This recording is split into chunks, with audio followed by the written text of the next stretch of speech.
FIFA club football quarter final മത്സരങ്ങൾ അരങ്ങെത്തുമ്പോൾ European വമ്പന്മാരെ കാത്തിരിക്കുന്നത് കടുത്ത പോരാട്ടങ്ങൾ. യൂറോപ്പിലെ 4 മുൻനിര ക്ലബ്ബുകളിൽ ഒരു ടീം മാത്രമേ ഫൈനലിലെത്തൂ.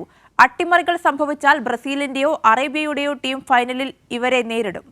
റിപ്പോർട്ട് കാണാം. ഇതോടെ മോർണിംഗ് റൗണ്ടപ്പ് പൂർണ്ണമാകുന്നു. നമസ്കാരം.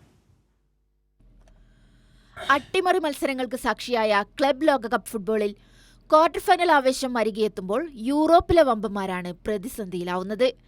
അവസാന 8-ൽ ഇടം പിടിച്ചെങ്കിലും ജർമ്മൻ വീരന്മാരായ PSG-യും ബയേൺ മ്യൂണിക്കും തമ്മിലാണ് ക്വാർട്ടറിലെ ഏറ്റുമുട്ടൽ.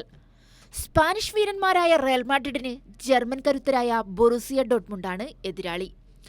ഈ 2 മത്സരങ്ങളിലെയും വിജയികൾ തമ്മിലാവും സെമി ഫൈനലിലെ ഏറ്റുമുട്ടൽ. യൂറോപ്പിൽ നിന്ന് 4 വമ്പന്മാരിൽ ഒരു ടീം മാത്രമേ ഫൈനലിലെത്തൂ. മറ്റ് 2 ക്വാർട്ടർ ഫൈനൽ മത്സരങ്ങളിൽ ചെൽസി മാത്രമാണ് യൂറോപ്യൻ ക്ലബ്ബുള്ളത്. അറേബ്യൻ കരുത്തായി അൽ ഹിലാലും ബ്രസീലിയൻ ക്ലബ്ബുകളായ ഫ്ലുമിനൻസും പാൽമിറാസുമാണ് മറ്റ് ടീമുകൾ.